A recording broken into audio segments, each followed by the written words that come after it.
Understandably, because of the movie nature of my channel, I get a lot of questions asking what is my all-time favourite film.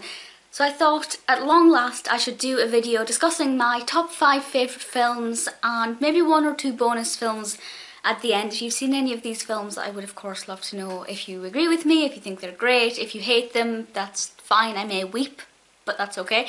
And of course, I would love to know which 5 films you consider to be your all-time top favourites.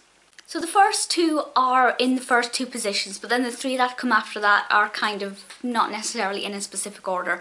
The first one, it's no secret, it's my favourite film ever, Sweeney Todd, the Demon Barber of Fleet Street. I am a bit obsessed with Tim Burton, I love him, and Helena Bonham Carter as well, and Sweeney Todd for me was the start of that Tim Burton love. That film properly introduced me to Burton's art as a director and more thoroughly to HBC's work.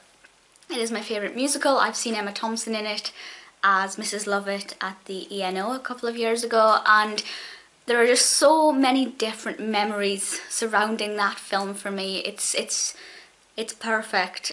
And then we have a film that I first watched when I was still at school, about 8 years ago, which is quite terrifying, and that is Dead Poets Society. But at the time I didn't really take to it. It was fine, wasn't that bothered. And then I watched it when I was at university and fell in love with it. It really ignited my love of Robin Williams, and you know, we have like the Puckian aspect with A Midsummer Night's Dream. That's great. There's just a lot of carpe diem love in this film, and I watch it and I get up and I give the film a standing ovation whenever we stand on a table. If you like literature, if you like passion, if you like Robin Williams and Ethan Hawke, you must watch Dead Poets Society. It's very different to Sweeney Todd, very different films there, but for me it is perfect. And now with the late Robin Williams, it's hard to watch even more than it was, and I cry every time, but I love it. I kind of feel like the third one does belong in the third position, and this is Girl Interrupted. Wow, I did a video about a year ago comparing the book to the film. The book is very, very, very different, but the film is about this young writer who is in a women's not so much a mental hospital, but more an inpatient care ward, and she meets some very interesting characters, and Winona Ryder is in it, of course, and so is Angelina Jolie and Brittany Murphy, and it's a very triggering film. So if you do suffer from any degree of mental instability, whether permanently or just in fluctuations, proceed with caution. I can't always watch it. It's very difficult to watch sometimes, but I also find it very comforting, and it makes me feel less alone in the world. Slightly similar one is 28 Days. This is Sandra Bullock.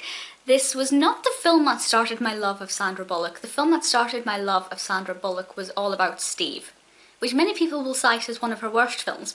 I loved it. 28 Days is about this woman who ruined her sister's wedding because she was a bit drunk and disorderly and crashed her car and had to go into this rehab clinic.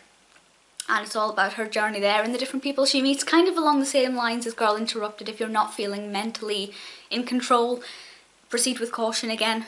You may be triggered by certain aspects, but I thought it was truly phenomenal, and obviously as a Sandra Bullock fan I absolutely loved it. And the last one is Saving Mr. Banks. Emma Thompson, absolutely love her. She plays P.L. Travers, the writer of Mary Poppins, and it's all about the journey to creating Mary Poppins into a musical. It is so funny.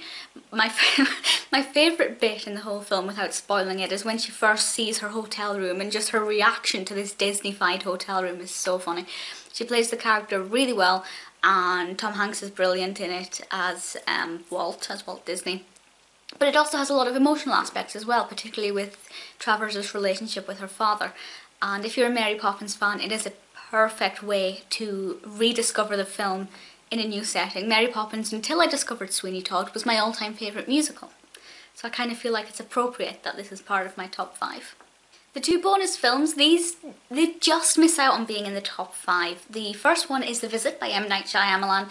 It's my favourite thriller, horror. It's absolutely fantastic. The twists in that get my heart racing. It truly terrified me. The acting is insane. It's just, if you like films with twists that will make you very scared, I cannot recommend The Visit enough.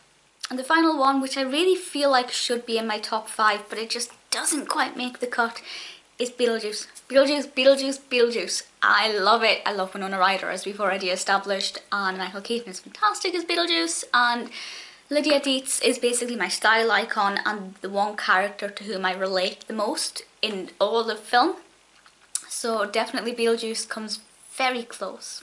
Thank you for watching this. I would definitely love to know if you agree with any of my top 5/top 7 films, and I'd love to know which 5 films you consider to be the best for you.